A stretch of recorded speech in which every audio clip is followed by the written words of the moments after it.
Graça e paz, meus irmãos. Boa tarde. Vamos aí nos assentando, encontrando os nossos lugares para mais uma tarde de adoração ao nosso Deus, de conhecê-lo, de nos em comunhão louvarmos ao Senhor e nos aproximarmos dele como igreja. Amém? Queria que você fechasse seus olhos antes de nós fazermos a nossa leitura selecionada e que você se conectasse com o Senhor, que você se desligasse um pouco dos problemas da semana, das correrias, dos muitos compromissos que nós temos, e que nesse momento você esteja aqui totalmente, 100% para louvar ao Senhor, para adorar ao Senhor, para encontrá-lo e para sentir a sua presença, que é maravilhosa. Ó Pai, nós agradecemos porque o Senhor nos abençoou durante toda essa semana. Agradecemos, ó Pai, porque não importam os problemas, as dificuldades, nós podemos ter a plena convicção de que o Senhor esteve conosco. Pedimos pelas nossas famílias, agradecemos pelas crianças que nos rodeiam, ó Pai, nas nossas famílias, na nossa igreja, especialmente no dia de hoje. Cuide dessas crianças, abençoe essas crianças, abençoe os pais, e aí todas essas crianças cresçam reconhecendo que o Senhor é o Salvador da vida delas. Em especial nós pedimos, ó Pai, pela IBMetrô, nos dê mais um domingo que nós possamos contemplar a sua santa presença no nosso meio. Em nome de Jesus. Amém. Amém. Nós temos um texto selecionado lá no Salmo 84, onde nós faremos como de costume. Eu irei ler os ímpares, os irmãos leem os pares e terminamos todos juntos. Assim diz o Salmo 84. Como é agradável o lugar da tua habitação, Senhor dos exércitos. A minha alma anela e até desfalece pelos atos do Senhor. O meu coração e o meu corpo cantam de alegria no Deus vivo. Até o pardal achou um lar e a andorinha um ninho para si, para abrigar os seus filhotes, um lugar perto do teu altar. Ó Senhor dos exércitos, meu Rei e meu Deus. Como são felizes os que habitam em tua casa, louvam-te sem cessar. Melhor é um dia nos teus átrios do que 1000 noutro lugar. Prefiro ficar à porta da casa do meu Deus e habitar nas tendas dos ímpios. Ó Senhor Deus, é sol e escudo. O Senhor concede favor e honra, não recusa nenhum bem aos que vivem com integridade. Todos juntos, o 12. Ó Senhor dos exércitos, como é feliz aquele que em ti confia. Que nessa tarde, nos meios dos louvores, das orações, da palavra que será pregada, nós possamos nos encontrar como aqueles que confiam no Senhor dos exércitos, naquele que é soberano, naquele que é todo-poderoso, naquele que certamente preparou um domingo abençoado para nós. Amém, aleluia. Vamos louvar o Senhor, que Ele já está aqui, Ele habita no meio dos louvores, amém? Sentir sua presença é maravilhoso, sentir sua presença é completo, é o momento mais completo, é o nosso momento mais completo, e é um privilégio estar diante da presença do Senhor. Que busquemos, que desejemos cada vez mais essa presença, e louvemos e adoremos Jesus. Se você puder ficar de pé para juntos começarmos o nosso momento de louvor e adoração. Se você puder ir com as palmas. Jesus, em tua presença, reunimos-nos aqui, contemplamos tua face e rendemos-nos a ti, pois um dia tua morte trouxe vida a todos nós e nos deu completo acesso ao coração do Pai. Jesus, em tua presença, reunimos-nos aqui, contemplamos tua face e rendemos-nos a ti, pois um dia tua morte trouxe vida a todos nós e nos deu completo acesso ao coração do Pai. O véu que separava já não separa mais. A luz que outrora apagada agora brilha e cada dia brilha mais. Só pra te adorar.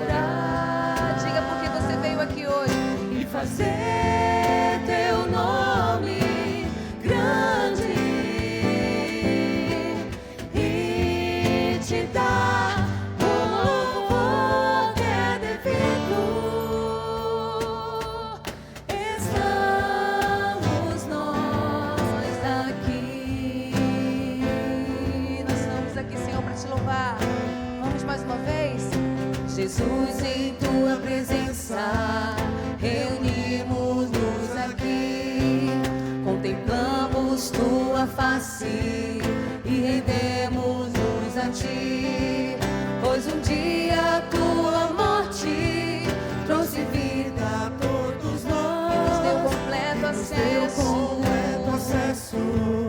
ao coração do Pai. Véu que separava já não separa mais. A luz que outrora apagada agora brilha e cada dia brilha mais. Só pra te adorar e fazer teu nome grande e te dar o louvor que é devido. Estamos nós aqui só pra te adorar, Senhor. Só pra te adorar, Senhor. E fazer teu nome grande e te dar o louvor que é devido. Estamos nós. E a igreja canta só pra te adorar? Só pra te adorar e fazer teu nome grande e te dar o louvor que é devido. Estamos nós aqui, estamos nós aqui, estamos nós aqui, estamos nós aqui só pra te adorar, Senhor. Estamos nós aqui, estamos aqui, Senhor, pra te louvar e te adorar. Tu és, Senhor, pois, Senhor, Tu és o Altíssimo. Tu és tremendo, Tu és grande, Senhor. E no Salmo 145, 17 nos diz assim: o Senhor é justo em todos os seus caminhos e é bondoso em tudo que faz. O Senhor está perto de todos os que invocam com sinceridade. Realiza os desejos daquele que o temem, ouve-os gritar por socorro e os salva. Mesmo sendo tão grandioso, mesmo sendo tão majestoso, o nosso Deus, o Deus Todo-Poderoso, Ele ouve o nosso clamor, Ele ouve a nossa oração, Ele ouve quando nos prostramos diante dEle. E vamos declarar, por isso vamos declarar que Ele é soberano. Vamos louvar juntos, meus irmãos. Tu és soberano sobre a terra, absoluto. Tudo que existe e acontece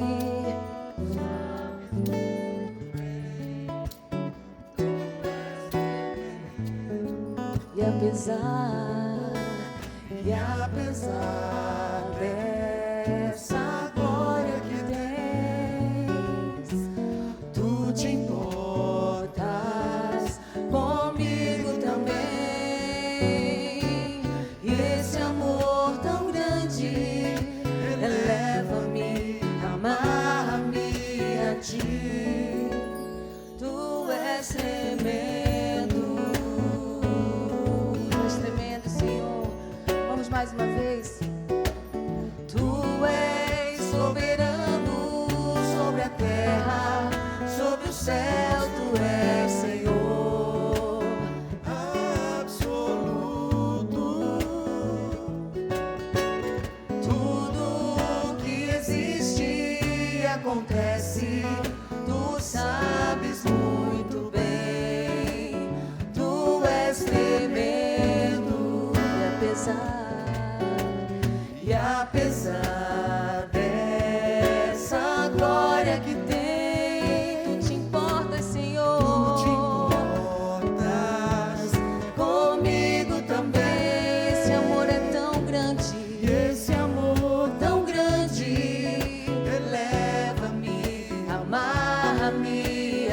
declare que Ele é tremendo. Tu és tremendo e apesar dessa glória que tem, tu te importas comigo também. E esse amor tão grande eleva-me, amarra-me a ti. Tu és tremendo. E a igreja canta e apesar suas vozes, essa glória que tens, tu te importas comigo também. O amor maior de todos, esse amor tão grande, Ele te eleva, amarra-nos a ti, Senhor. Tu és tremendo, tu és tremendo, tu és tremendo.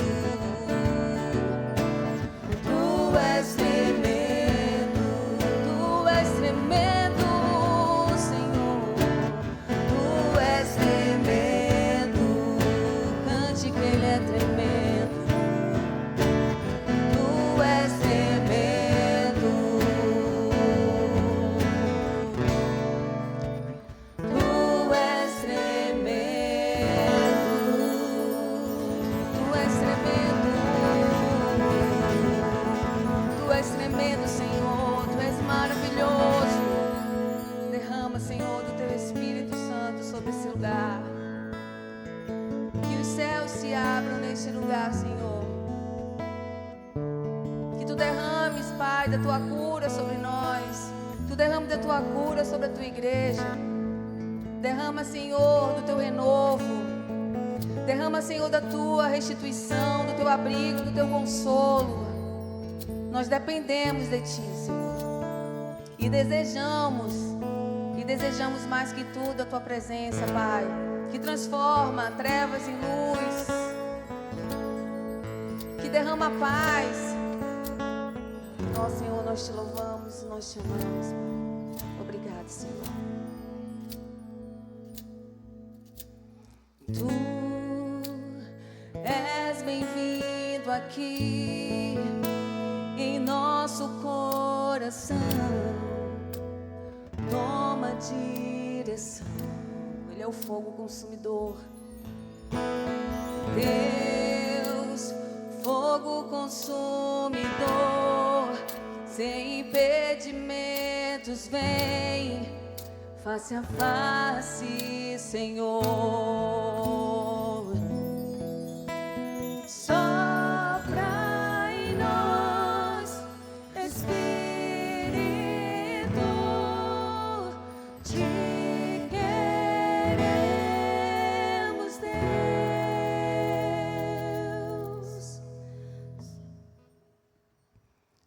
Estou de pé na presença do Rei, sua glória está aqui, meu amor liberta-me.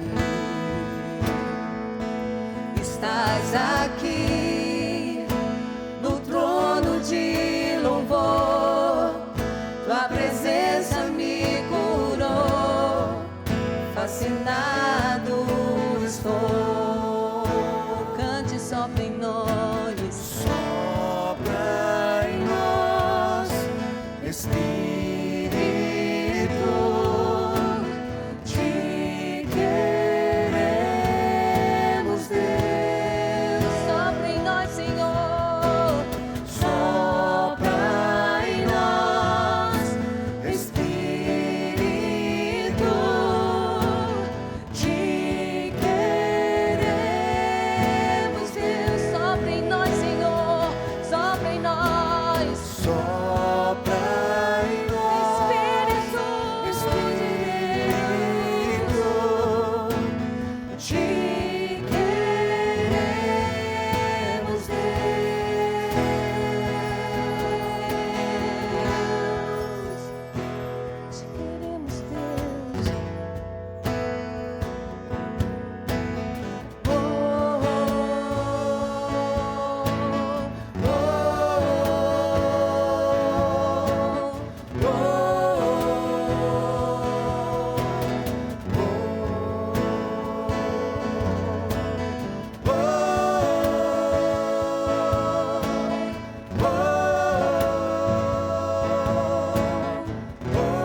nossa fé está no nosso Deus. Que se abra os céus, que se abra os céus fechados se abram. o teu reino venha mover. Nossa fé A nossa fé e esperança estão em Deus, grande Deus. Que os céus fechados se abram. Teu reino venha mover. nossa fé A nossa fé e esperança estão em Deus, grande Deus. Que os céus fechados se abram. Teu reino venha mover. A nossa fé e esperança estão em Deus, grande Deus. Que os céus fechados se abram. Teu reino venha mover. venha o teu reino sobre A nós. nossa fé e esperança estão em Deus, grande Deus.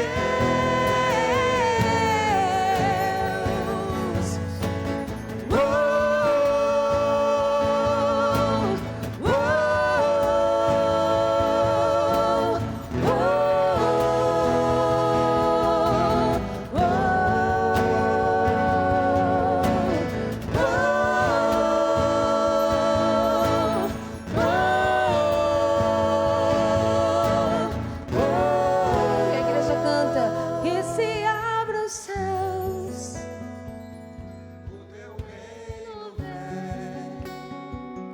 Nossa fé está no nosso Deus. Que se abra os céus. Que se abra os céus. Venha o teu reino sobre nós, Senhor. Nossa fé está no nosso Deus, grande Deus.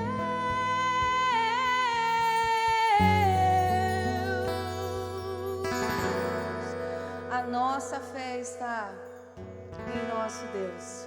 Essa fé que nos sustenta, juntamente com a força que vem do alto. O nosso Deus é maravilhoso. E engraçado, eu escolhi uma parte do salmo que nós lemos no início, né, que nos diz assim: olha, ó Deus, que és nosso escudo, trata com bondade o teu ungido. Melhor um dia nos teus átrios do que 1000 em outro lugar. Prefiro ficar à porta da casa do meu Deus e habitar nas tendas dos ímpios. Como eu falei no início do culto, que nós desejemos essa presença. Que sejamos crentes que, não só de domingo, mas que possamos celebrar e adorar e desejar essa presença todos os dias de nossas vidas. Que busquemos isso. Que desejemos constantemente essa presença, que é a única presença que nos dá força, que nos consola, que nos traz paz.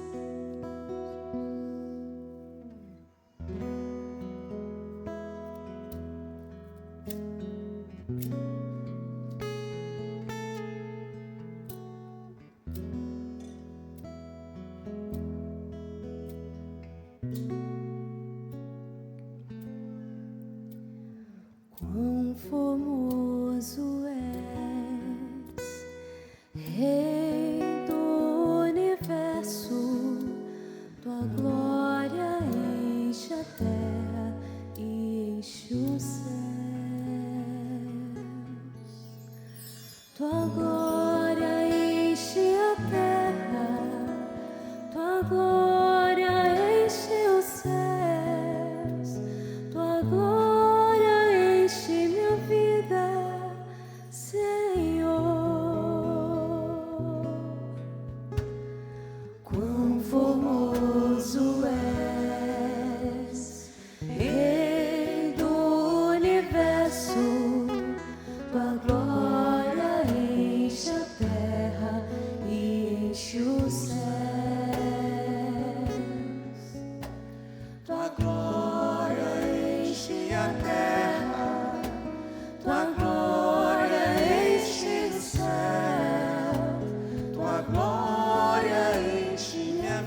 enche a terra, tua glória enche o céu, tua glória enche minha vida, Senhor. Cante que Ele é maravilhoso.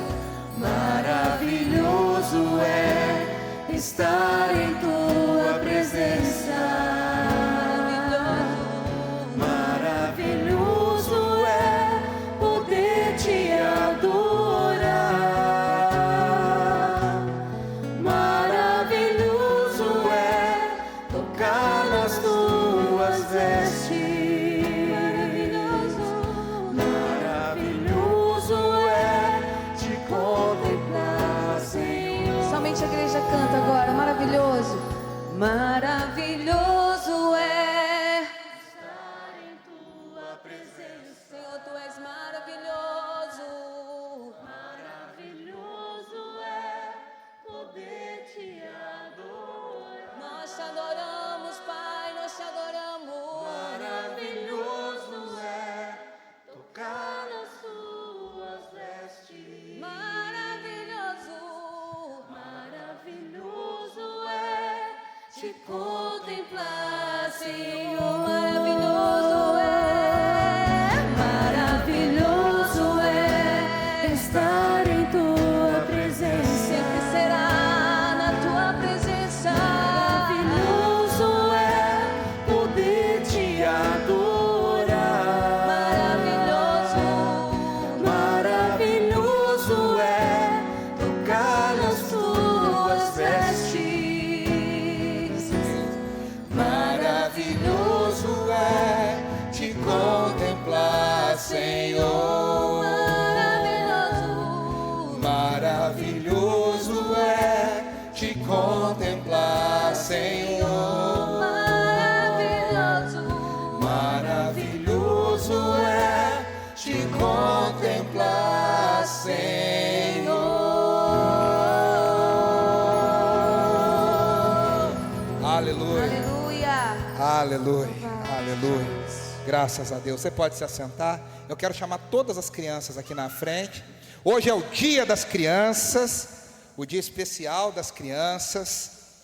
E a gente vai ter uma programação especial para vocês. Lembrando, hein, pessoal, semana que vem, dia 19, nós não teremos. Pode acender tudo, Emanuel, por favor. A gente não vai ter celebração dia 19 aqui.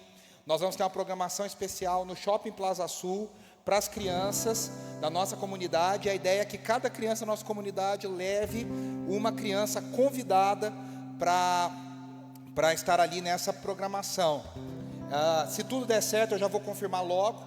No dia 26, no último domingo, nós vamos ter uma palestra especial para pais, antes da nossa celebração, mas eu ainda estou terminando de confirmar, e aí eu aviso durante a semana, no nosso Instagram, no nosso WhatsApp, a gente avisa.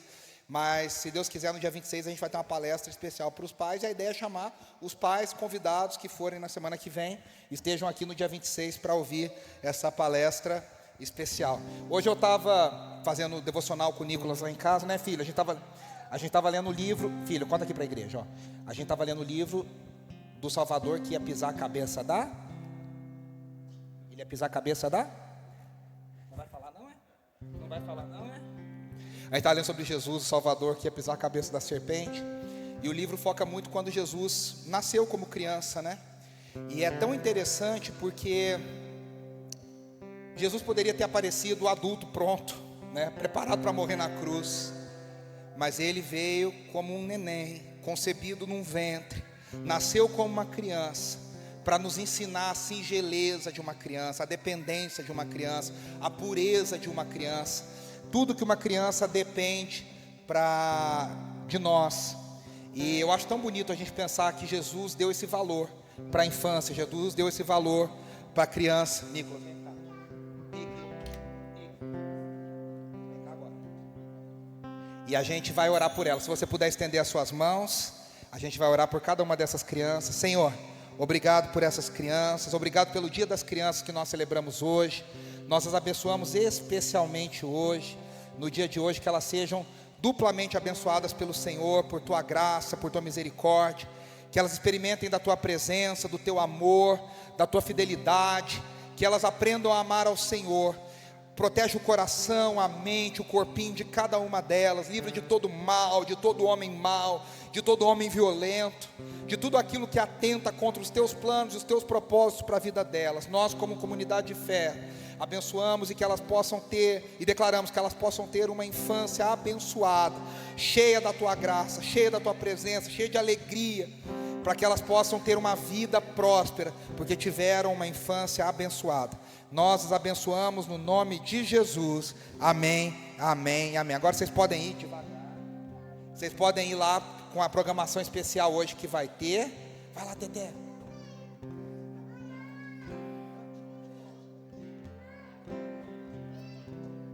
Quer ajuda? No nosso momento de intercessão, deixa as crianças subirem que faz muito barulho.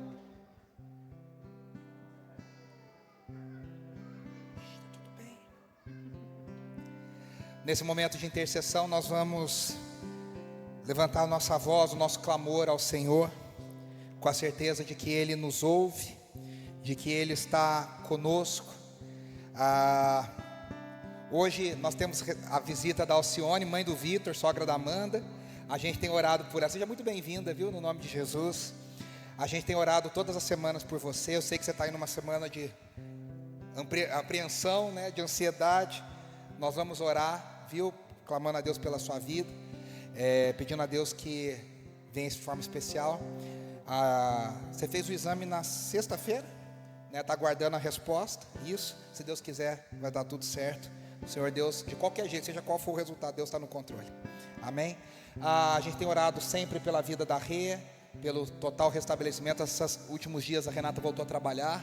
A gente estava conversando ontem, né? Não é fácil. Você ficou quanto tempo afastado? 1 ano, né? 5 meses. Mas voltar não é tão fácil, então a gente orar pela vida dela também por esse momento. Alguém mais quer pedir oração? Essa semana eu passei mal da coluna essa semana de novo. Semana passada saí do culto, fui direto para o hospital. Eu acabo exagerando no culto. Aí dá uma levantada de mão, dá uma pulada maior no louvor, fica em pé pregando. Aí fui tomar um combo lá que eu cheguei em casa. Eu não sei como eu cheguei em casa. Eu fui dirigindo, eu não sei como eu voltei para casa. O combo do sono e da alegria. Essa semana foi complicado. A cirurgia está marcada para o começo de novembro. Peço a oração dos irmãos. Fala, Carmen. Está internado? Amém. Ele vai fazer o cateterismo? Já fez. Vamos orar pelo Américo, o esposo da Rose, para Deus intervir ali na situação do coração dele, para que Deus também possa falar com ele nessa situação. Alguém mais quer pedir oração? A gente tem orado pela sua amiga, né, Beth? Edna. Caso muito grave, né? Vamos orar. A mãe do Tiago, a gente tem orado por ela. Lenice, né? Lenice. A gente tem orado também por ela. Seu Anatólio, também 96 anos, precisando muito das nossas orações. A gente tem orado pelo seu Luiz, pai da Luana, que também tem feito um tratamento. A gente tem orado por ele. Essa semana o Timóteo completou. Já foi o aniversário do Timóteo de verdade? Foi ontem mesmo?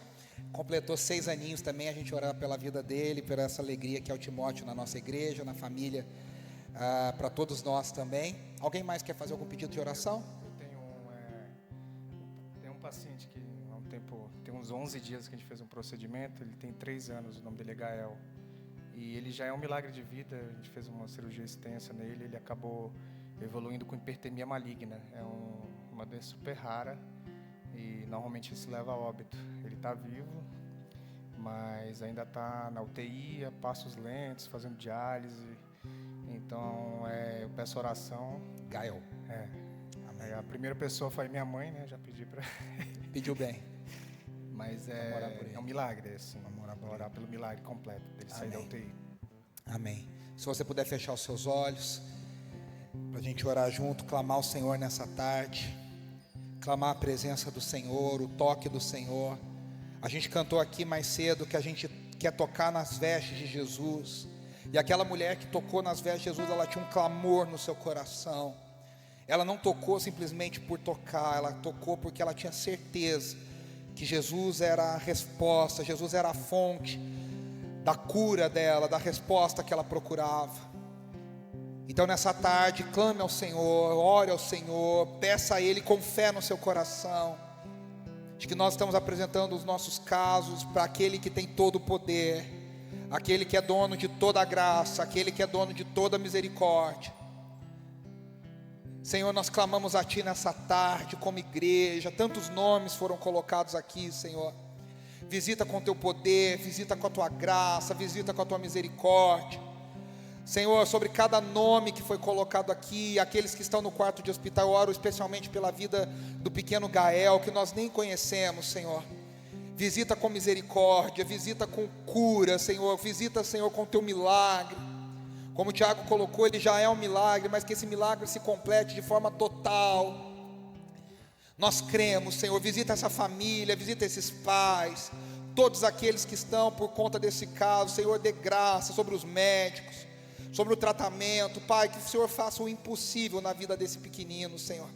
Visita com misericórdia, Senhor, essa família, se revele a essa família, Senhor, no meio da dor, no meio da dificuldade, se revele, Senhor, a essa família, Pai.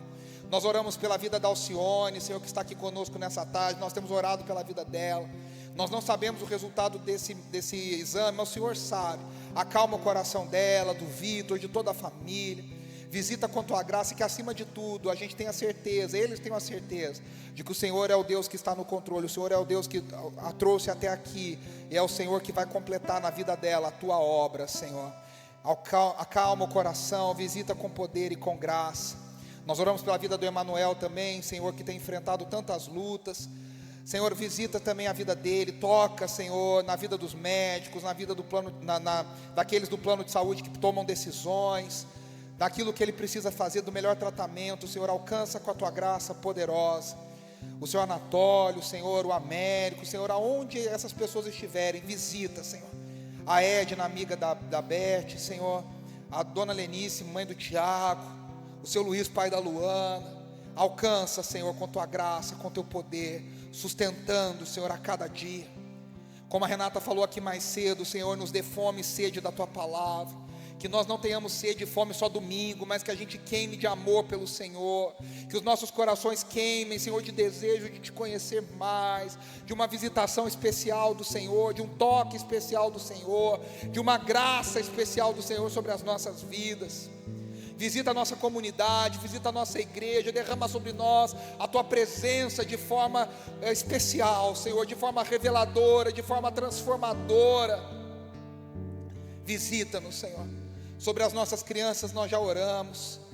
Pai, derrama uma proteção especial sobre a vida delas, sobre as famílias, sobre os pais, sobre essa programação do Dia das Crianças, Senhor, que venham crianças visitantes, para que ouçam falar de Jesus, para que ouçam falar do Teu amor, para que através dessas crianças nós alcancemos novas famílias para o Senhor. Levanta-nos com ousadia, com poder, com graça, para vivermos, Senhor, aquilo que o Senhor tem reservado para nós. Abençoa os nossos planos. De forma especial eu quero orar pela vida do Gui, da Manu, que estão tão próximos do casamento, há um mês exato do casamento. Que o Senhor acalme o coração deles, prepare todas as coisas, traga a provisão do Senhor, a graça do Senhor sobre a vida deles, para que eles possam entrar nessa nova fase de uma forma tão abençoada, que seja um tempo marcado pela Tua presença, pela Tua graça na vida deles, na vida da família deles também, Senhor. Essa é a nossa oração, Senhor. Gera em nós o Teu clamor, o clamor por aqueles que precisam, o clamor pelos perdidos, o clamor para que a Tua presença se revele nesses dias tão difíceis que nós temos vivido, dias de tanta dor, de tanto sofrimento. Que não falte sobre nós a Tua unção, que não falte sobre nós a Tua graça, que não falte sobre nós o Teu poder, que não falte sobre nós a Tua presença, Senhor. Essa é a nossa oração, no nome poderoso de Jesus. Amém, amém e amém. Enquanto nós cantamos essa próxima canção, linda canção, você pode fazer a sua oferta através da nossa chave Pix, de tantas coisas que nós temos para fechar o ano. Eu tenho certeza que eu e você queremos ser parte também daquilo que Deus quer fazer, da parte financeira, para a gente completar o nosso orçamento do ano, fechar as nossas contas tranquilamente. Então você pode fazer a sua oferta via Pix, Tem um QR Code lá atrás na conexão também. E você pode fazer parte daquilo que Deus está fazendo também, através da sua contribuição financeira. Nós vamos cantar. Enquanto nós cantamos, você pode fazer a sua oferta.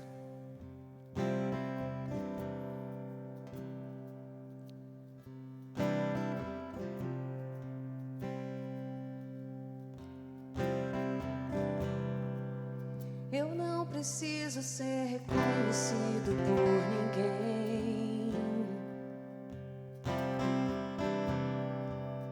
A minha glória é fazer com que conheçam a Ti. E que diminua eu, para que Tu cresças, Senhor. Mais e mais.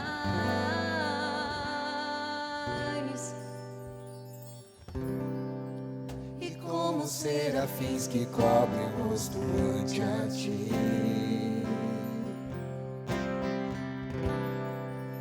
Escondo o rosto para que veja Tua face em mim. E que diminua eu, para que Tu cresças, Senhor. Mais e mais, no Santo dos Santos, a fumaça me esconde, só Teus olhos me veem. Debaixo de Tuas asas é o meu abrigo, meu lugar secreto. Só Tua graça me basta e Tua presença é o meu prazer.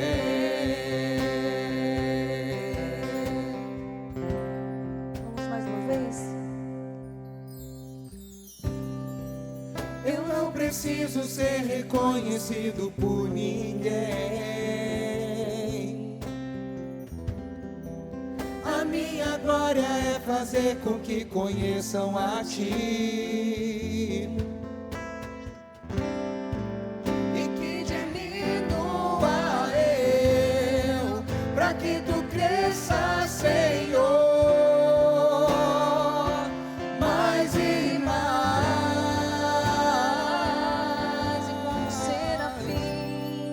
E com os serafins que cobrem o rosto ante a Ti. Escondo o rosto para que vejam Tua face em mim.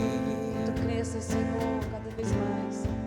E que diminua eu, para que Tu cresças, Senhor.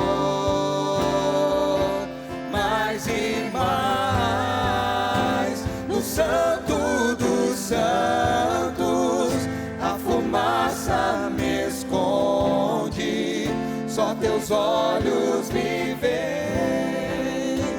Debaixo de Tuas asas é o meu abrigo, meu lugar secreto. Só Tua graça me basta e Tua presença é o meu prazer. No Santo dos Santos, a fumaça me esconde, só Teus olhos me veem. Debaixo de Tuas asas é o meu abrigo, meu lugar secreto. Só Tua graça me basta e Tua presença é o meu prazer.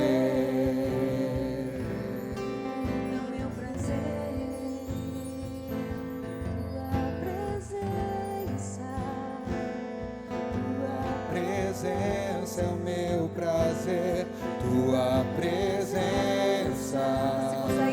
Você consegue declarar isso? Presença é o meu prazer, Tua presença. Tua presença é o meu prazer, tua presença, tua presença é o meu prazer, tua presença, tua presença é o meu prazer, tua presença, tua presença é o meu prazer. Santo dos santos, A fumaça me esconde, só teus olhos me veem. Debaixo de tuas asas é o meu abrigo, meu lugar secreto. Só tua graça me basta, em tua presença. e a igreja canta. No santos, a fumaça me esconde, só teus olhos me veem. Debaixo de tuas asas é o meu abrigo, meu lugar secreto. Só tua graça me basta,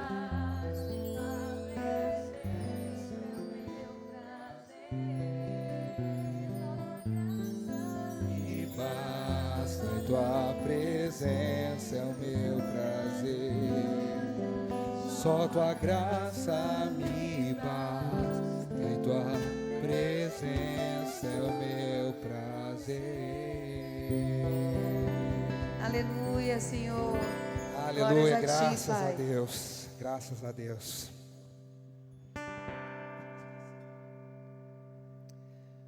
Antes da palavra, uma orientação pastoral. Anne, são 180 ml, tá? Na mamadeira da Betina, que ela me perguntou quanto que era.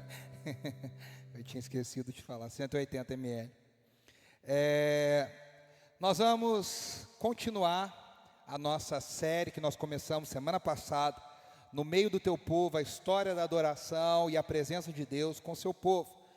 Semana passada eu fiz uma grande introdução, falei do Éden também, e da importância da gente entender ao longo da história da redenção, como Deus habitou com seu povo em cada momento da história da redenção, da história da revelação, e como cada parte dessa história revela para nós algo, acrescenta um aspecto, coloca para nós um dos aspectos ou focos de como a gente se aproxima da presença de Deus. Eu comentei semana passada, mas eu quero até reforçar, porque hoje nós vamos falar sobre, pode passar, Emanuel, nós vamos falar sobre o lugar do encontro, o que o tabernáculo de Moisés, o tabernáculo do deserto, nos ensina sobre adoração.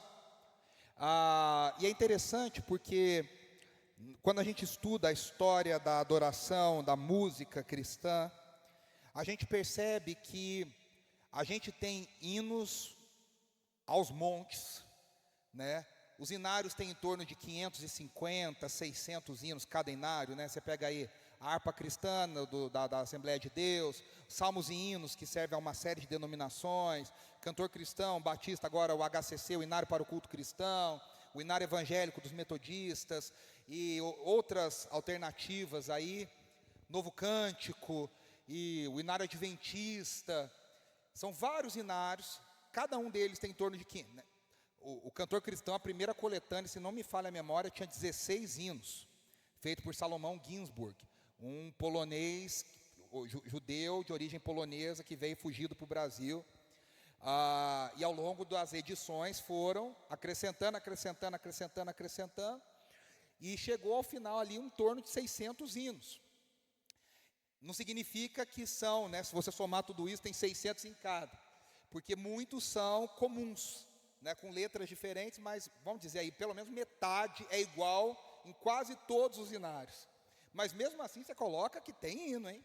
Você bota aí mais de 1000, fora o Brasil tem uma coisa maravilhosa. Essa semana eu descobri 2 personagens pentecostais maravilhosas para o documentário que a gente está fazendo. Uma chama Néia do Surdo, fabulosa. É uma Alcione evangélica, de oração. Pensa Alcione, mulher de oração, é ela, é a Néia do Surdo. E ela toca um surdo desse tamanho assim, com uma baqueta bem grande, assim, não sei se é baqueta que chama, que tem aquela ponta estofada. Meu filho, a mulher manda, ela já começa o vídeo assim, né? Vem comigo dando glória, tum, tum, tum, vem comigo. E aí a igreja cai no mistério, é um negócio maravilhoso. E descobri outra chamada Tânia da Sanfona. E a Tânia da Sanfona, meus irmãos, o negócio pega lá com ela também. A irmã está lá com a sanfona, enquanto está com a sanfona o fogo cai. Um dos comentários estava falando, irmã Tânia, eu lembro quando a senhora dirigia o círculo de oração, nas tardes de quarta-feira, o fogo caía. Eu falei, a mulher é a mulher de oração, mulher do coque, minha mulher de oração. E a gente tem no meio pentecostal um negócio, para nós batistas ou históricos, né, uma coisa muito diferente, que é o chamado corinhos de fogo, né? Corinhos de fogo é um cancioneiro à parte dos inários. Ninguém sabe de onde vem, é que nem o filho do vento. Ninguém sabe onde vem, ninguém sabe onde vai, mas apareceram e ficaram nas igrejas. Uns são melhores, outros são bem estranhos, mas os corinhos de fogo também são parte dessa liturgia da igreja brasileira, né, do que a igreja brasileira canta. A gente tem vários famosíssimos, né? Essa semana eu descobri que não é desemboca o vaso, um dos corinhos é desemborca o vaso, enche de azeite, né? Um desses corinhos pentecostais, outro famosíssimo, fala, liga, liga, liga, liga nessa hora, pede, pede, pede, pede para Jesus agora. Eu sei que isso aí é famosíssimo. Se você não conhece, vale a pena conhecer, porque é uma parte importante da fé da igreja brasileira. Mas eu estou contando tudo isso para dizer o seguinte, com tudo isso, até os anos 50, 60, 70, a gente não tinha músicas que falavam sobre o tabernáculo de Moisés como um modelo de adoração. Nós acabamos de cantar uma lindíssima dos meus queridos amigos Luiz Arcanjo e Davi Sasser, lindíssima, que fala no Santo dos Santos, a fumaça, falando desse tabernáculo, desse lugar, ou do Templo de Salomão, talvez aplica também, mas preferencialmente do tabernáculo do deserto. E a gente tem dezenas de músicas que falam, centenas de músicas, a partir dos anos 80, que falam do tabernáculo como um modelo para a aproximação da presença de Deus.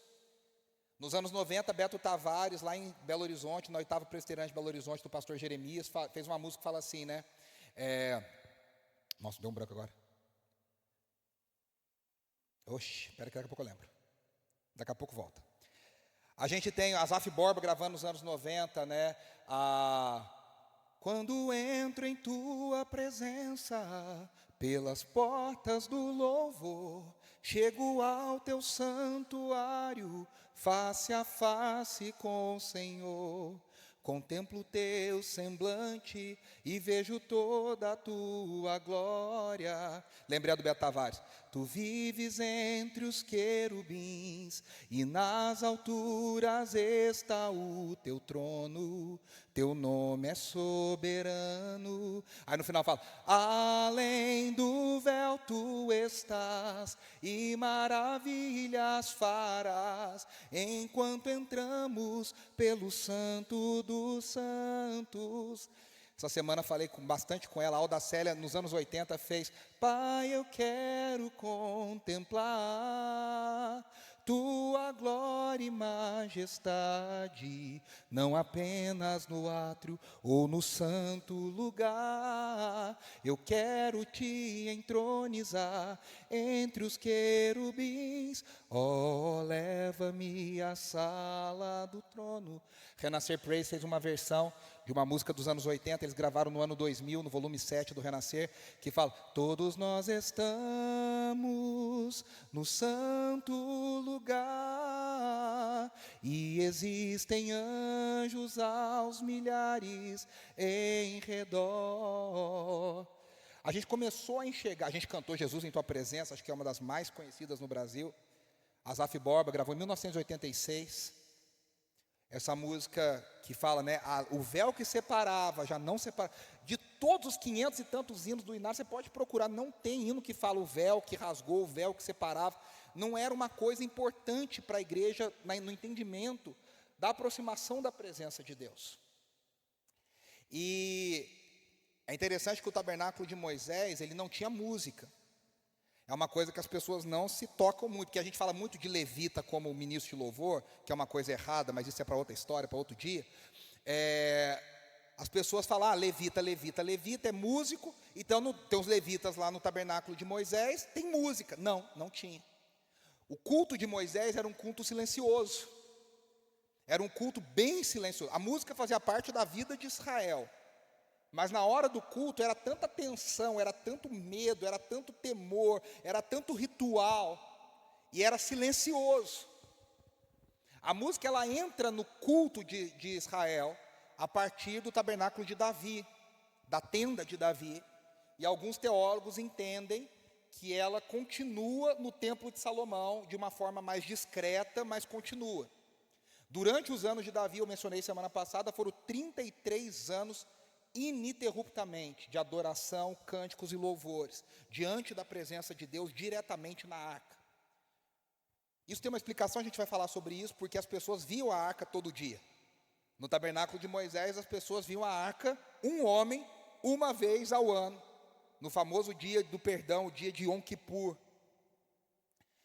Então essa coisa de eu quero ficar no Santo dos Santos, morar no Santo dos Santos, é uma coisa muito mais nossa do que aplicando o modelo de Moisés, do que propriamente do culto de Moisés, porque ninguém ficava no Santo dos Santos, ninguém morava no Santo dos Santos, ninguém falava, hoje estou com saudade do Santo dos Santos, vou entrar aqui para adorar a Deus. Não podia. Era um homem, uma vez ao ano, e só. O acesso era extremamente travado, exclusivo. O acesso era extremamente difícil, para revelar algo sobre a história da redenção. E o que a gente vai falar sobre isso, né? E a gente vai ler esse texto, mas eu quis trazer esse panorama, porque a gente não para pensar, né? No meu caso, eu nasci em 1985, eu sei que parece que não, mas eu nasci em 1985, e aí, parece que eu nasci em 86, eu sei, mas brincadeira. O Thiago é muito mais velho do que eu, muito mais velho do que eu, ele nasceu em 84. Tem uma semana de diferença, ele nasceu dia 28 de dezembro de 84 e eu dia 4 de janeiro de 85. Mas somos de anos diferentes, amém? Então, né, Thiago?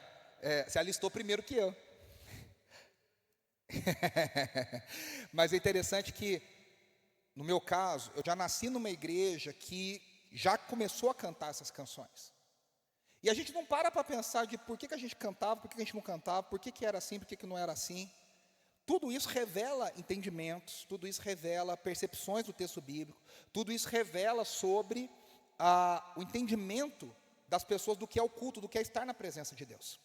Eu costumo dizer uma coisa, para nós que somos batistas, quem veio das igrejas históricas, eu sei que tem gente aqui que veio da metodista, gente que veio da presbiteriana.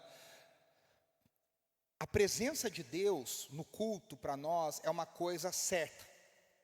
Onde 2 ou 3 se reúnem, Deus se faz presente. E os históricos, esses que eu falei, presbiterianos, batistas, luteranos, metodistas, estão muito mais preocupados em fazer certinho algo para Deus, em não fazer errado algo para Deus, do que propriamente receber algo da presença de Deus. O culto é uma coisa muito mais racional, e o bom culto é aquele que você sai com algo que você aprendeu. Eu aprendi uma coisa muito interessante, aprendi uma coisa muito legal, e eu adorei a Deus da forma certinha. Ufa! Para os carismáticos e pentecostais, os carismáticos são pentecostais de segunda onda. São aqueles que começam agora a falar sobre os dons do Espírito Santo, não necessariamente sobre o batismo com o Espírito Santo, mas eles querem a presença de Deus no culto. Quem começou com isso fortemente no mundo foi um cara chamado John Wimber, que era um líder global de um movimento chamado Vineyard. E eles falavam o seguinte: a gente precisa, a partir do entendimento do Salmo 122:3, que diz, do 22:3, contudo tu és santo, aquele que habita entre os louvores de Israel. Eles entendiam que quando a igreja cantava, se estabelecia um trono de louvor, e Deus se assentava nesse trono de louvor que a igreja estabelecia. E aí a presença de Deus era sentida de uma maneira especial. Agora, para os carismáticos, todas as comunidades do Brasil, comunidade da Graça, comunidade de Goiânia, comunidades do Rio de Janeiro, todos que fizeram louvor, Coenonia, Azaf, Ademar, Nilópolis, Vila da Penha, todo mundo tinha essa ideia. Lagoinha, que eu preciso, eu vou usar a palavra aqui, talvez não seja a melhor, conquistar a presença de Deus, para que a presença de Deus se revele no culto de uma maneira especial. Cada culto para o carismático é uma coisa diferente. Ele sabe como começa, ele não sabe como termina. Um histórico não, ele sabe como começa e como termina. O culto é exatamente do jeito que está escrito no boletim. Porque para ele o importante não é o improviso, o importante é fazer certinho o que Deus quer que faça. Para o carismático não, o importante é o Espírito Santo dirigir o culto, dirigir a reunião. Isso no louvor era um horror, né, Stanley? O pessoal começava, né, com a música, eu sei a primeira, a segunda eu já não sei mais. E aí, meu amigo, era improviso em cima de improviso, era gente cantando em cima de letra errada, cifra errada, e vamos que vamos. Mas o importante era que Deus dirigisse o culto com a sua manifestação especial da presença. E eu estou escrevendo um livro sobre isso, estou terminando um livro que eu já escrevi há 15 anos atrás, eu estou reescrevendo, chamado Mergulhando na Adoração. E eu estava escrevendo sobre isso e eu dizia no capítulo lá para os leitores, vai sair em janeiro, se Deus quiser, por que não viver um equilíbrio dessas duas coisas? Por que não se preocupar em fazer algo que a palavra de Deus ordena, mas ao mesmo tempo esperar de Deus algo diferente a cada vez que nós nos reunimos? Há um toque especial de Deus, um toque especial da presença de Deus. Eu gosto muito de um autor, pastor, líder de louvor, compositor, a gente canta algumas músicas dele aqui, chamado Bob Kauflin. E Bob Kauflin diz assim: muitos crentes vão ao culto de domingo como quando você lê uma biografia de alguém que morreu. Você lê a biografia de alguém, um personagem que já morreu, você sabe o dia que ele nasceu, que ano que ele morreu, onde ele morreu, o que ele fez, com quem que ele casou, como é que divorciou, o que fez, sabe tudo. Mas você sabe que você nunca vai encontrar essa pessoa mais porque ela morreu. Você não vai pegar uma cópia autografada da biografia, a pessoa morreu. Ele falou, tem muito crente que vai para o culto assim, sabe tudo sobre Deus. Onde ele começou, o que ele fez, qual que é o nome do Filho, do Espírito, a Trindade, sabe tudo. Onde mora. Mas não tem expectativa da revelação da presença de Deus. Só que o Deus que a gente adora não é um Deus morto. É um Deus vivo, que se renova, que se revela. Então a gente é chamado a entender essa revelação da presença e o que essa revelação vai mostrando para nós. É interessante que nos anos 80, 70 se levanta um professor, escritor de teologia do louvor chamado Judson Cornwall. E ele escreve um livro chamado Draw Me Close, se aproxime. E ele começa a falar sobre o tabernáculo de Moisés. E como a gente deveria entender o culto, como entrar pelas portas de louvor com ações de graças, no santo lugar com louvor e no santo dos santos com adoração, com hinos de adoração. E isso moldou a forma que nós entendemos o culto, que a gente monta repertório, as músicas mais rápidas no começo, depois vão ficando um pouco mais lentas. Tem tudo a ver com esse entendimento. E tudo tem a ver com essa revelação do tabernáculo. E aqui eu queria que a gente lesse o texto de Êxodo 25. E eu quero fazer alguns apontamentos rápidos. Esse texto é muito interessante. Eu já preguei sobre a Arca da Aliança aqui em outras 2 oportunidades. Hoje eu vou falar uma coisa que eu não falei nas outras 2 vezes. E eu espero que a gente vá acrescentando isso ao longo do entendimento que a gente vai tendo, né? Êxodo 25, do 1 ao 9, diz assim: o Senhor disse a Moisés: diga aos israelitas que me tragam uma oferta. Receba de todo aquele que estiver disposto a dar de coração. Olha que interessante. Já é um princípio da oferta que é mantido em todas as escrituras. A oferta para o Senhor só vale se for dada de coração. Estas são as ofertas que deverão ser recebidas deles: ouro, prata e bronze, fios de tecidos azul, púrpura, escarlate e linho fino, pelos de cabra, peles de carneiro tingidas de vermelho, couro fino, madeira de acácia, azeite de oliva para iluminação, especiarias para o óleo da unção e para o incenso aromático, pedras de ônix e outras pedras preciosas para serem cravadas no colete sacerdotal e no peitoral. Depois farão um santuário para mim e habitarei no meio deles. Façam tudo como eu mostrar a você, conforme o modelo do tabernáculo e de cada utensílio. Nós vamos ler até aqui, depois a gente lê o outro texto. Isso aqui é muito interessante. Primeira coisa, tem muita coisa interessante. Primeira coisa, se a gente falou do Éden, o Éden era num contexto de sem pecado. O tabernáculo no deserto é um contexto de um Deus santo que quer morar no meio de um povo pecador. O relato de Êxodo, de Números, de Levítico lembra a gente o tempo inteiro que aquele povo é bem pecador, que eles são bem descrentes, que o coração é bastante duro, que eles são muito reclamões. E eu acho interessante que a gente, eu não sei vocês, né? Eu leio esse texto várias vezes e eu me revolto com o povo, falo, pô, esse pessoal já tinha que ter aprendido. Pô, que povo reclamão, Deus já mostrou e o povo está reclamando. Deus tirou do Egito, eles estão falando da cebola do Egito. Poxa, os caras estão reclamando. Eu acho que Deus lá do céu olha para mim e fala, interessante, né, como eles são reclamões, né? Você não, né? Só eles, né? A gente não se enxerga no texto, né? É interessante. Mas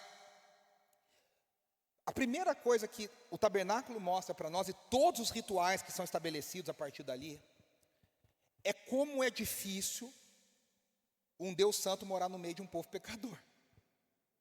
Como é impossível um Deus santo morar no meio de um povo pecador. Pecado é uma coisa séria. A gente vive numa sociedade que a gente não entende muito o quão sério é o pecado. A gente está acostumado a passar pano para a gente mesmo o tempo inteiro. A gente é treinado para isso. Então a gente fala, tudo bem, você pecou, mas pô, todo mundo peca também, vai, levanta e anda, vamos lá, Deus está... Né? A mensagem que orbita o Brasil evangélico é o quê? Deus não se importa, Deus quer o seu coração, Deus quer ver você feliz. E a gente tende a diminuir o peso do pecado. A gente tende a não levar a sério. Alguns ramos da igreja evangélica levam os pecados sexuais muito a sério. Mas os outros, ganância, gula, ambição, inveja, ninguém fala, ninguém menciona. O C.S. Lewis já tinha sacado isso há quase 100 anos atrás. Ele falou, antigamente as pessoas sabiam que elas eram pecadoras, a gente só apresentava o caminho. Isso 100 anos atrás. Ele fala, agora nós temos um trabalho duplo, nós temos que mostrar para as pessoas que elas são pecadoras e depois mostrar para elas o caminho para a redenção do pecado. As pessoas não entendem, inclusive crentes que estão todo domingo na igreja, não entendem o peso do pecado, a seriedade do pecado, o que o pecado causa no nosso coração. Eu vou falar para vocês que tem alguns que nem sabem exatamente o que é pecado. A pessoa aprendeu lá quando era criança, na escola dominical, que o coração fez uma manchinha, o pecado fez uma manchinha no coração, a pessoa acha que é isso, uma sujeirinha que fica lá no coração. Beleza, é uma figura interessante, mas o que isso causa? O que o pecado causou na morte espiritual, na quebra do relacionamento com Deus, na quebra da amizade com Deus, na quebra dos desejos do nosso coração direcionados para Deus, na formação de ídolos no nosso coração. Enquanto eu não me reconhecer um pecador, enquanto eu não entender a seriedade do pecado, eu não vou entender para que tanto cuidado de Deus para morar no meio do povo. Nossa, mas que exagero de Deus. É porque a gente não entendeu a seriedade do pecado. O quão sério o pecado é. E quando a gente tende a entender a seriedade do pecado, geralmente a gente quer entender a seriedade do pecado na vida dos outros. Na nossa a gente releva. Esses tempos atrás já tem uma campanha na internet. Eu levo a sério o meu pecado, porque você leva a sério o pecado dos outros. Aí é fácil, né, meu irmão? Você pesar a mão no outro é fácil. Mas você entender, lembre-se, o que tem em nós é um coração de fariseu, que se levanta na praça pública para agradecer. Senhor, obrigado, que eu não sou pecador como essa pessoa do meu lado. Obrigado que eu não sou tão ruim quanto essa pessoa do meu lado. Esse é o coração podre que habita dentro de nós. Então, se eu não entendo a seriedade do pecado, eu não entendo a seriedade do que Deus está fazendo para solucionar o pecado. Tem igrejas hoje que não falam a palavra pecado mais, que deixa a pessoa chateada. Então a orientação para o culto é: não fala pecado, fala deslize, você tropeçou, você cometeu um deslize, você pisou na bola. Eufemismos para não falar que a pessoa é uma pecadora, que precisa da graça, da redenção de Deus. Tem crente que acha que Jesus morreu para levar ela para o céu. Não entendeu que Jesus morreu para acabar com o poder do pecado, com a escravidão do pecado, antes de todas as coisas. Ele tinha que pisar a cabeça da serpente. Então, quando Deus fala que Ele quer habitar no meio do povo, é uma coisa para parar os jornais, para tudo, vamos reescrever as manchetes. Como que um Deus que é plenamente santo, que não tolera o pecado, não é que Deus não gosta do pecado, é que Deus não pode existir na presença do pecado. Tudo que é pecado na presença de Deus é fulminado. Não é que Deus não quer, é que Deus não tem como controlar quem Ele é. Ele simplesmente é. E aí esse Deus santo cria um sistema para que Ele possa morar no meio do povo, para que Ele possa estar com o seu povo. E olha que coisa especial. Deus podia falar, olha, como Ele falou depois, né? Em determinado momento da história, Ele até falou, ó Moisés, faz o seguinte, vão vocês, e eu vou acompanhando de longe, vou dando a minha bênção de longe. Ele podia ter feito isso, ó Moisés, eu mandei aqui umas procurações, mandei aqui umas cartas, vocês vão sair do Egito, vocês vão ser libertos, vocês vão morar lá na terra prometida, vocês vão vencer todos os inimigos, mas é o seguinte, eu estou aqui de longe acompanhando, estou atento e operante. Deus não ficou de longe, Deus quis o tempo inteiro estar presente com o seu povo, Deus quis estar junto do seu povo, Deus quis morar com o seu povo. E aí, Ele cria esse tabernáculo, que é uma caixa, a arca, né? É uma caixa de madeira, relativamente pequena, revestida de ouro. E Ele diz que o Deus que os pés não cabem na terra, agora vai morar onde as asas do querubim se encontram, que é chamado lugar da propiciação. Em inglês tem uma expressão chamada mercy seat, é o trono da misericórdia, é onde Deus se assenta, no encontro das asas dos querubins. E ali Deus revela e manifesta a sua presença. Isso é uma coisa para deixar a gente assim, com a cabeça explodindo. Deus quer estar com o seu povo, Deus quer estar perto do seu povo, Deus quer habitar com o seu povo. E aqui tem algumas coisas que me chamam muita atenção. Primeiro, que esse tabernáculo é o símbolo da descida de Deus. Ou seja, já mostra desde o início qual é o movimento que Deus vai fazer. Não é a gente que sobe, é Deus que desce. Isso já é maravilhoso, já fala muito do caráter do nosso Deus. Que isso vai se cumprir plenamente em Cristo Jesus. Deus desce verdadeiramente, totalmente. Mas aqui no tabernáculo já mostra Deus deixando os céus e habitando na terra. E Ele mostra para nós uma pedagogia da presença de Deus. O que significa isso? Nós precisamos aprender a habitar na presença de Deus. Porque senão a gente só fica cumprindo o nosso ponto celestial. Deus, eu dei a oferta, eu não faltei no culto, eu não falei palavrão essa semana. Falei uns 2, mas já pedi perdão. Não xinguei o vizinho, não buzinei no trânsito. A gente acha que, como a maioria das pessoas acha que é, o Evangelho é uma série de sim ou não, regras para cumprir, para a gente falar para Deus que a gente é uma boa pessoa. Perceba como a gente tem uma necessidade absurda de querer provar para as pessoas que nós somos boas pessoas. E o Evangelho não significa nada disso. O Evangelho está falando de como nós vamos morar, habitar na presença desse Deus. E a presença desse Deus transforma todas as coisas na nossa vida. Muda radicalmente tudo na nossa vida. Então esse Deus nos ensina essa pedagogia da presença, essa formação da presença, a começar em tudo. Onde o tabernáculo era para ser montado? No meio do acampamento. Significando que a vida do acampamento gira em torno da presença de Deus. A nossa vida deve ser teocêntrica, ela deve girar em torno da presença de Deus. A presença de Deus deve ser o alvo principal, o centro principal da nossa vida. E tudo na nossa vida deve girar em torno de Cristo. A gente canta isso aqui, Jesus é o centro de tudo que há. É essa a ideia, o universo gira em torno de Jesus. Então, até a arquitetura do lugar já mostrava isso. Até a geografia, o tabernáculo no centro, é o povo girando em torno do tabernáculo. A gente precisa lembrar que esse tabernáculo ele foi feito para ser montado, desmontado, montado, desmontado, montado, desmontado, montado, desmontado. Carregado de lugar em lugar, porque era um povo nômade, que andava na terra, na areia, em lugares áridos, difíceis. E era um povo que tinha trazido coisas do Egito. E aqui está o primeiro ponto que eu acho muito interessante. Deus podia falar, ó, mandei descer o tabernáculo pronto do céu. Mandei Gabriel, Miguel capricharem, está pronto. Sobe lá no Sinai com 70 pessoas e desce todas as peças e monta o Lego aqui embaixo. Não foi assim que Deus fez. Deus falou, Moisés, fala para o povo entregar daquilo que eles têm. Aqui tem um princípio muito importante para nós. O que Deus quer construir, Ele quer construir, não sei porquê, com a nossa participação. Deus constrói conosco.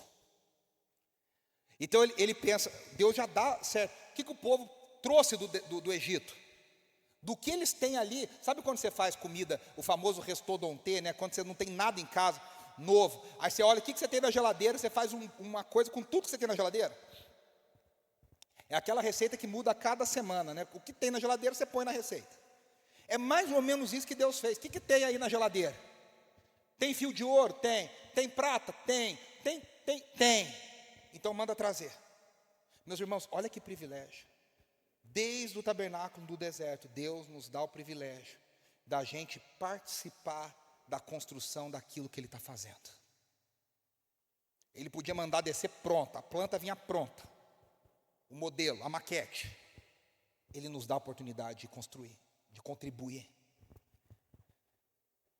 Tem uma música da Ludmilla Ferber que ela gravou lá nos anos 2002, 2003 talvez, que ela fala: para construir um palácio para Deus, é preciso amar sem limites, adorar. Adorar é consciência, adorar é atitude, adorar é a minha essência. Deus está construindo algo e Deus quer que a gente participe disso.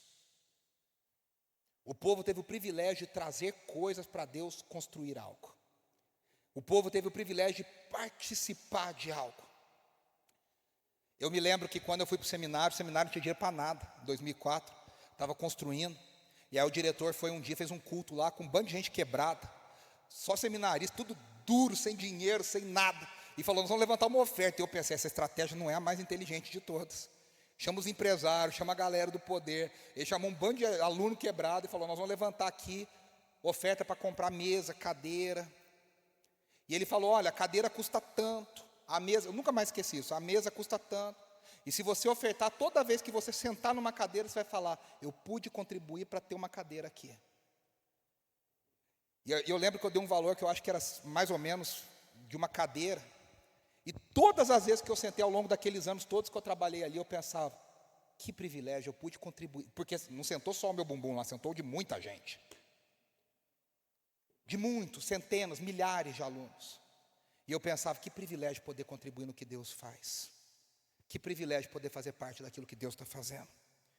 Segunda coisa, então primeiro, Deus gosta de corações voluntários. Corações disponíveis. Segunda coisa, Deus tem um modelo pronto. Apesar dele dar a nossa participação, ele não fala, faz do jeito que vocês quiserem, adora do jeito que vocês acharem que é melhor. Deus tem um padrão, Deus fala para Moisés, pegou o manual, eu tenho um briefing todo. Você vai seguir exato. Deus foi tão chato no briefing, que ele até falou, ó, humanamente ninguém dá conta de fazer isso. Então eu derramei uma unção especial sobre Bezalel e outros artesãos e outros artistas, e eu capacitei eles para eles fazerem o que eu pedi para eles fazerem. Esses homens receberam uma unção especial de Deus para fazer algo manualmente, que eles não teriam se não fosse a presença de Deus e a unção de Deus sobre a vida deles. E Deus estabelece um modelo que vai ser replicado. Nada no tabernáculo estava lá porque alguém falou assim, coloca ali que acho que fica bom. Não. Cada móvel, cada tecido, cada cortina, cada coisa foi colocada porque havia um propósito e uma intenção divina em cada uma dessas coisas. O que significa que na nossa adoração até hoje, nada a gente faz por acaso. Eu não começo o culto, o Gui não começa o culto orando, confessando o pecado, porque a gente acha que é importante. A gente não termina com a bênção apostólica, que é bonito, que emociona, que engaja, que dá curtida no Instagram. Não é isso. Cada parte do culto tem um porquê de existir. A invocação, a confissão, as ações de graças, até a bênção apostólica, o envio final. Tudo é o modelo do que Deus revelou, da forma que Ele quer ser adorado. Então, entenda, para adorar a Deus não basta boa intenção, eu preciso adorar a Deus com boa intenção, com coração voluntário, mas do jeito que Deus quer que eu adore. Então, os presbiterianos, os batistas, os luteranos estão certos nessa parte. Eu não posso fazer do jeito que me dá na telha. Eu não posso falar, agora hoje vamos trazer um balde aqui, não é do jeito que eu acho. Tem um modelo, tem um porquê. Claro, dentro desse modelo de Deus, eu preencho isso de várias formas diferentes. Mas existe um modelo. Adoração é algo sério. Adoração é algo que pode ser rejeitada por Deus. Deus pode aceitar e Deus pode rejeitar. É que tem gente que acha que, eu nem falei semana passada, tem gente que acha que Deus é o mendigo da adoração. Então qualquer coisa que você jogar, Ele vai aceitar. Eu me lembro há muitos anos atrás, uma pregação de um pastor lá de Belo Horizonte, chamado Jorge Linhares, que ele está falando um negócio, e ele fala assim, uma vez eu fiz um bazar na igreja, e doaram cada porcaria, que aí eu falei assim, traz essas porcarias tudo. Ele falou, coloquei tudo na frente da igreja, assim, lá na frente do palco, do altar, eu coloquei. E falei, quem doou essas porcarias para o bazar da igreja, vem aqui na frente buscar. Ele falou, irmãos, até um ventilador de uma hélice tinha só, uma pá estava lá. Ele falou, o que faz o ventilador de uma pá? Aí ele falou, adivinha, ninguém veio. Ele falou, vocês não têm coragem de vir buscar as porcarias que vocês doaram, mas para doar vocês doaram, porque foi anônimo, vocês doaram. Ele falou, Deus não precisa da tua porcaria, Deus não é lixo, Deus não é reciclagem. Porque a gente acha que Deus é um mendigo da adoração, qualquer porcaria que a gente jogar para Ele, Ele aceita. Qualquer coisa que a gente dá, Ele aceita. Não, Deus tem um padrão, e a gente precisa se adequar a esse padrão. E essa é uma escola de santidade, de sensibilidade, eu vou falar de outra palavra, de discernimento. O que é santidade? Santidade é entender como as coisas de Deus são feitas de um jeito que nada mais na terra é feito. É feito de um jeito único. Então nós somos treinados para discernir as coisas de Deus. A forma como Deus age, a forma como Deus opera. E aqui tem alguns segredos interessantes para nós. A ordem do espaço educa o nosso olhar. Eu tenho discutido isso muito com meus alunos, muito. A arquitetura do lugar faz diferença. Para onde eu olho? Você já prestou atenção que quando você entra numa catedral, imediatamente a sua cabeça olha para cima? Imediatamente. Ninguém pede, ninguém fala, agora todo mundo olha para cima. O lugar te faz olhar para cima. Quando você vê, você já está até meio tonto de olhar para cima para ver o que está lá no teto das catedrais. Porque aquele lugar foi feito para você olhar para cima. Cada elemento nosso comunica. Quando tem um telão de LED na tua cara, como a maioria das igrejas hoje tem, a pessoa primeiro ela fica cega. Depois, se ela tem epilepsia, ela tem uma crise lá no meio do negócio, porque aquilo ali é extremamente nocivo para o nosso cérebro. Esses dias eu vi uma neuro falando sobre igrejas. O cérebro não desliga, porque está o tempo inteiro com estímulos, milhares de estímulos. Então eu preciso entender, tem cruz, não tem cruz, a parede é pintada de que cor, as cadeiras estão em que formação, tudo tem um significado. Isso treina o nosso olhar, treina o nosso corpo, treina a nossa presença. Eu conheço algumas pessoas que falam, a cadeira das igrejas tem que ser confortável o suficiente para a pessoa não ficar reclamando, mas desconfortável o suficiente para as pessoas não dormirem. Porque daqui a pouco vira que nem aquele cinema de alto padrão, né? A pessoa deita, coloca, põe um travesseirinho, tal. Você não está aqui para isso. Tem um propósito. Tem um porquê. Das cores. A sequência dos rituais educa o nosso coração. Então no tabernáculo era assim, cada material. Por exemplo, você entrava no santo lugar, não tinha iluminação natural. A cortina era pesadíssima. Toda a luz do dia não aparecia, era escuro. Toda a luz que vinha do candelabro. Isso tinha uma explicação, por quê? A escuridão do mundo, a luz de Deus, a revelação de Deus. Os pães sem fermento, por que dos pães sem fermento? Depois eu vou mandar para vocês as outras pregações que eu fico, eu falo cada elemento desse. Explico cada uma dessas coisas. Mas todas essas coisas estão ali para treinar o nosso coração para aquilo.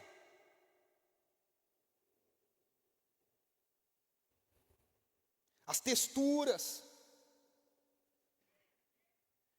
O culto é um ato pedagógico.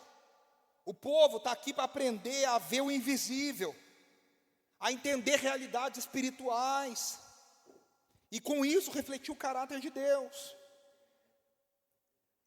A última coisa que eu quero falar para encerrar, Deus fala assim, agora já no 29, eu vou ler no capítulo 29, do 42 ao 46, ele fala assim: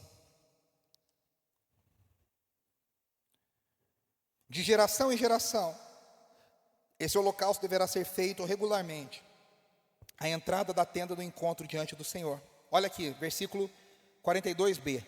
Nesse local eu os encontrarei e falarei com você. Ali me encontrarei com os israelitas e o lugar será consagrado pela minha glória. No 45, eu habitarei no meio dos israelitas e serei o Deus deles. Meus irmãos, a gente constrói, a gente faz, a gente obedece. Mas o que a gente faz aqui não é performance, é encontro. Quem decide descer é Deus, quem decide se revelar é Deus, quem decide habitar é Deus. A gente não tem varinha mágica, a gente não tem palavra mágica, a gente não tem gesto mágico, que a gente fala, eu faço isso e dá certo. Eu me lembro de um grande líder de louvor no Brasil, que uma vez ele falou, lá nos anos 90, que ele fez um set de louvor, uma lista de canções, e que a presença de Deus desceu assim fortemente. Foi na palavra dele, um xalamanaia. Aí, na semana seguinte, ele não teve dúvida. O que a gente faz? Repete as canções, as mesmas. E ele falou, foi um desastre. Por quê? Porque o segredo não está na lista de canções. Tudo que eu posso produzir para emocionar vocês, eu te garanto, você não quer receber. Porque não vai produzir nada durável na sua vida. Tudo que a equipe de louvor pode fazer para produzir algo no seu coração, você não quer receber, porque não vai produzir nada de bom na sua vida. O que muda a nossa vida, o que transforma a nossa vida, não tem iniciativa humana que faça. É a transformação e a revelação e a habitação da presença de Deus. Eu habitarei no meio de vocês. Eu vou estar lá no meio de vocês. Eu tenho um amigo que tem uma frase que eu acho brilhante. Um amigo que é pastor, ele fala assim: o nosso trabalho enquanto pastores, enquanto líderes, enquanto ministros, enquanto ministro do Evangelho, é fazer algo com perseverança. Toda semana, toda semana, toda semana, todo dia, para que um dia Deus, de repente, se revele. O meu trabalho, o seu trabalho é perseverar. Quando Deus vai se revelar, é a iniciativa dele. E aqui nós temos 3 movimentos. Essa presença, ela não é automática, ela é prometida e ela é uma resposta a uma preparação. Então, aqui eu entendo que a presença, ela é revelada, é Deus que toma a iniciativa. Eu entendo que essa presença é relacional. Deus quer, ali eu falarei com eles. Dali eu falarei com eles. É um Deus que se relaciona, é um Deus que fala, é um Deus que ouve. E mais do que uma presença revelada e uma presença relacional, essa presença é transformadora. Essa presença nos transforma. Eu sempre falo, eu queria chamar o pessoal do louvor aqui para a gente cantar, para encerrar.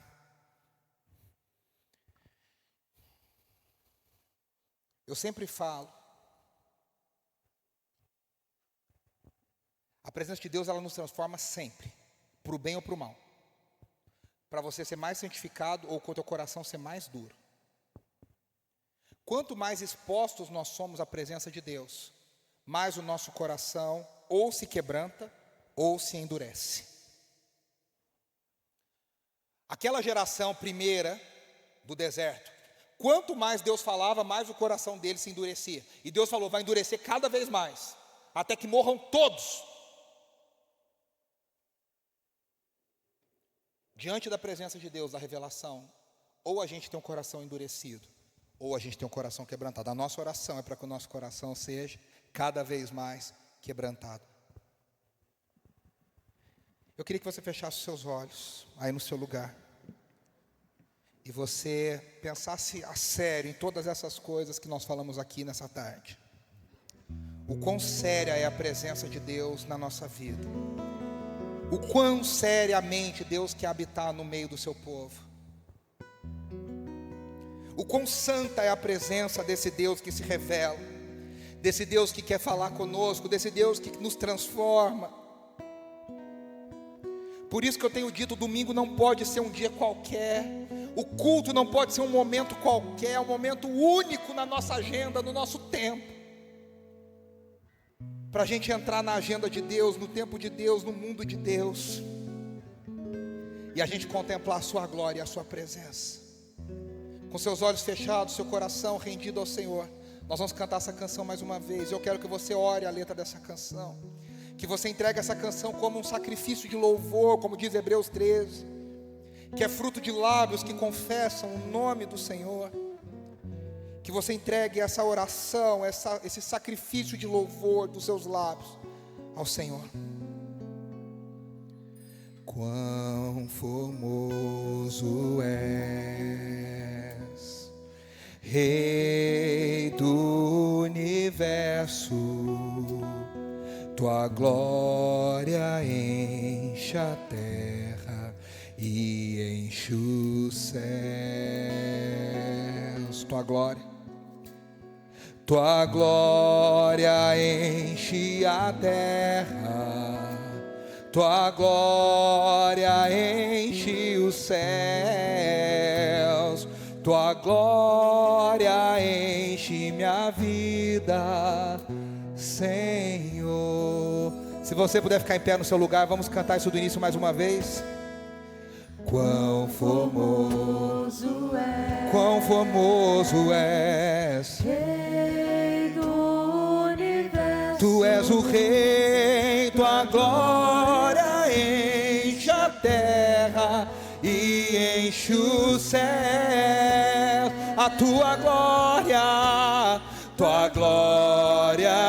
enche a terra, tua glória enche os céus, tua glória enche minha vida, Senhor. E nós te dizemos: maravilhoso é estar em tua presença. Que maravilhoso, Senhor, maravilhoso é poder te adorar. Maravilhoso é tocar nas tuas vestes.